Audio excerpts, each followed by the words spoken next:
பகவத்கீதையின் 2வது அத்தியாயத்தில் சாங்கிய யோகம் இருந்து 40வது ஸ்லோகத்தை இன்று நாம் விரிவான விளக்கத்துடன் பார்ப்போம். கர்மயோகத்தை பற்றி பேசத் தொடங்கிய கிருஷ்ணர் இந்த ஸ்லோகத்தில் இந்த கர்மயோக பாதையில் நாம் வைக்கும் சிறிய முயற்சி கூட வீண் போகாது, அது நம்மை மாபெரும் பயத்திலிருந்து காப்பாற்றும் என்று மாபெரும் நம்பிக்கையை ஊட்டுகிறார். அத்தியாயம் 2 சாங்கிய யோகம் ஸ்லோகம் 40 ஸ்லோகம். நேஹா விக்ரம நாஷோ ஸ்தி பிரத்யவாயோ ந வித்யதே ஸ்வல்பம் அபியஸ்ய தர்மஸ்ய திராயதே மகதோ பயாத் 40. தமிழ் வடிவம். இந்த கர்மயோக பாதையில் தொடங்கிய முயற்சி ஒருபோதும் வீணாவதில்லை, இதில் எதிர்மறையான விளைவுகளும் ஏற்படுவதில்லை. இந்த தர்மத்தின் சிறிய அனுஷ்டானம் கூட மாபெரும் பயத்திலிருந்து நம்மை காப்பாற்றும். வார்த்தைகளுக்கான அர்த்தம். ந இக அபிக்ரம நாஷ அஸ்தி மைனஸ். இந்த கர்மயோக பாதையில் தொடக்கத்திற்கு முயற்சிக்கு அழிவில்லை. பிரத்யவாய ந வித்யதே மைனஸ் எதிர்மறை விளைவுகளோ குற்றங்களோ இதில் ஏற்படுவதில்லை. ஸ்வல்பம் அபி அஸ்ய தர்மஸ்ய மைனஸ் இந்த தர்மத்தின் கர்மயோகத்தின் மிகச்சிறிய பயிற்சி கூட திராயத்தே மகத பயாத் மைனஸ் மாபெரும் பயத்திலிருந்து, பிறப்பு இறப்பு மற்றும் உலகியல் துன்பங்களிலிருந்து ஒருவனை காப்பாற்றுகிறது. விரிவான விளக்கம். 1. கதையின் பின்னணி. வெளிப்படையான பொருள். பகவான் கிருஷ்ணர் அர்ஜுனனிடம் கூறுகிறார், அர்ஜுனா, உலகியல் செயல்களில் நாம் ஒரு வேலையை தொடங்கி அது பாதியில் நின்றுவிட்டால் நமது நேரமும் உழைப்பும் வீணாகிவிடும். சில சமயங்களில் தவறான விளைவுகளையும் தரும். ஆனால் இந்த கர்மயோகம் சுயநலமற்ற கடமை அப்படிப்பட்டது அல்ல. இதில் நீ வைக்கும் மிகச் சிறிய அடியும் செய்யும் சிறிய முயற்சியும் கூட வீண் போகாது, அது கணக்கில் கொள்ளப்படும். இந்த தர்மத்தை சிறிதளவு பின்பற்றினாலும் அது உன்னை மாபெரும் பயத்திலிருந்து, சம்சார துன்பங்களிலிருந்தும், பிறப்பு இறப்பு சக்கரத்திலிருந்தும் விடுவிக்கும். 2. மறைமுகமான ஆன்மீக பொருள். நமது வாழ்க்கைக்கு இந்த ஸ்லோகம் முயற்சியின் அழியாத்தன்மை, நம்பர் வேஸ்ட் ஆஃப் எஃபர்ட் பற்றி பேசுகிறது. வீண் போகாத நற்பலன். உலகியல் லாபங்கள் தற்காலிகமானவை, ஆனால் ஆன்மீக பாதையில் கர்மயோகத்தில் நாம் செய்யும் நல்ல எண்ணங்களும் பிரதிபலன் எதிர்பாராத கடமைகளும் நமது ஆத்ம கணக்கில் நன்மையாய் சேமிக்கப்படுகின்றன. பயத்திலிருந்து விடுதலை. பலனை பற்றிய கவலையின்றி கடமையை செய்ய பழகும்போது தோற்றுவிடுவோமோ இழந்து விடுவோமோ என்ற மாபெரும் மனபயம் நம்மை விட்டு அகல்கிறது. இந்த ஸ்லோகத்தில் நாம் பெற வேண்டிய சிந்தனை, நான் இன்னும் முழுமையாக கர்மயோகியாக மாறவில்லையே என்று கவலைப்பட தேவையில்லை. தினமும் நம் கடமையை செய்யும் போது பலனை எதிர்பார்க்காமல் நேர்மையாக செய்வோம் என்று வைக்கும் சிறிய முயற்சியும் கூட நமக்கு மாபெரும் மன அமைதியையும் ஆன்மீக பலத்தையும் தரும். பகவத்கீதையின் 2வது அத்தியாயத்தில் சாங்கிய யோகம் இருந்து 41வது ஸ்லோகத்தை இன்று நாம் விரிவான விளக்கத்துடன் பார்ப்போம். முந்தைய ஸ்லோகத்தில் கர்மயோகத்தின் மேன்மையை கூறிய கிருஷ்ணர் இந்த ஸ்லோகத்தில் கர்மயோகத்தில் நிலைத்து நிற்பவர்களின் மன உறுதிக்கும் தெளிவில்லாதவர்களின் மனச்சிதறலுக்கும் உள்ள வேறுபாட்டை சுட்டிக்காட்டுகிறார். அத்தியாயம் 2 சாங்கிய யோகம் ஸ்லோகம் 41 ஸ்லோகம். விவசாயாத்மிகா பூ வர்க்கக்கணம் 3 வர்க்கக்கணம் தி 4 பெருக்கம் ரேகேக குருநந்த வர்க்கக்கணம் ந வர்க்கக்கணம் ஹுஷாகா 4 பெருக்கம் ஹெனந்தாஷபு வர்க்கக்கணம் 3 வர்க்கக்கணம் த 4 பெருக்கம் யோ விவசாயினாம் 41.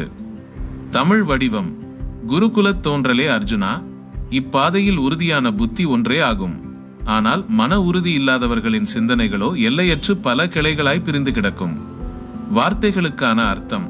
விவசாயாத்மிகா புத்தி மைனஸ் உறுதியான பை தெளிவான ஒரே லட்சியம் கொண்ட மனம், ஃபோக்கஸ் சிங்கிள் பாயிண்டட் டிட்டர்மினேஷன்.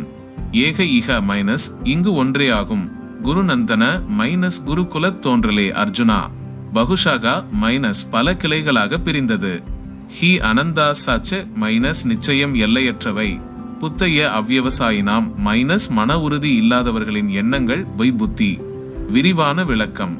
1. கதையின் பின்னணி. வெளிப்படையான பொருள்.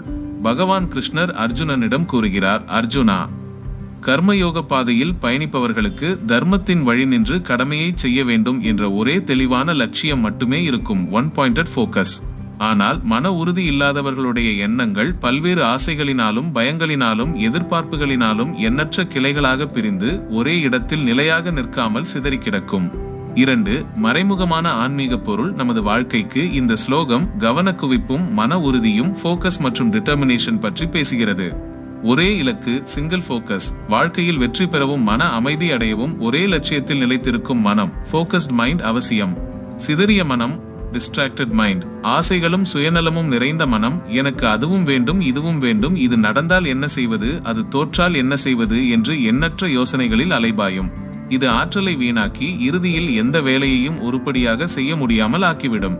இந்த ஸ்லோகத்தில் நாம் பெற வேண்டிய சிந்தனை, ஆயிரக்கணக்கான சிதறிய எண்ணங்களை விட நான் என் கடமையை சரியாக செய்வேன் என்ற ஒரே உறுதியான எண்ணமே நம்மை உயர்த்தும். மனதை அலைய விடாமல் செய்யும் செயலில் கவனத்தை குவித்து செயல்படுவதே உண்மையான யோகியின் பண்பாகும். பகவத்கீதையின் 2வது அத்தியாயத்தில் சாங்கிய யோகம் இருந்து 42 மற்றும் 43வது ஸ்லோகங்களை, இவை இரண்டும் ஒரே கருத்தை சார்ந்த இணை ஸ்லோகங்கள், இன்று நாம் பார்ப்போம்.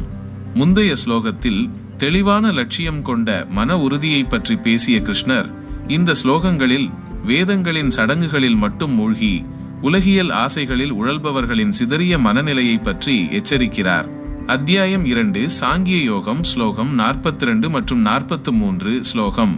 யாமிமாம் புஷ்பிதாம் வாசம் பிரவதந்திய விபஸ்சித வேதவாதரதாக் பார்த நாண்யதஸ்தீதி வாதின 42 காமாத்மானக ஸ்வர்கபரா ஜன்மகர்ம பலப்பிரதாம் கிரியாவிசேஷ பகுலாம் போகேஸ்வரியகதிம் பிரதி 43.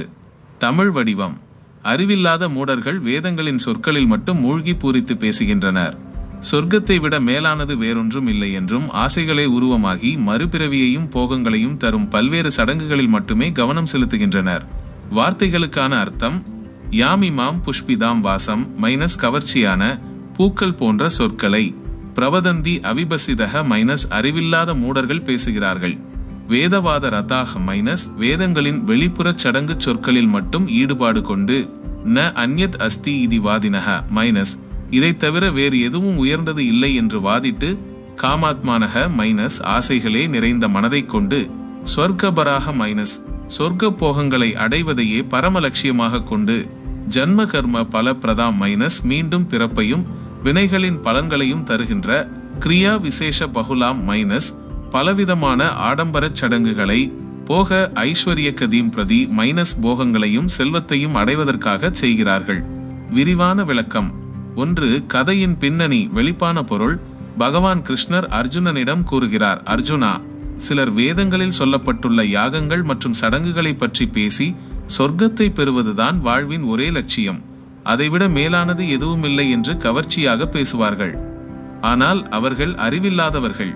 அவர்கள் மனங்களில் சுயநல ஆசைகளும் சென்சுவல் டிசையர்ஸ், போக வாழ்க்கையின் மீதான மோகமும் நிறைந்திருக்கும். அவர்கள் செய்யும் சடங்குகள் தற்காலிக பலன்களையும் மீண்டும் மீண்டும் பிறப்பையும் மட்டுமே தருமே தவிர உண்மையான ஆன்மீக விடுதலையை தராது. 2.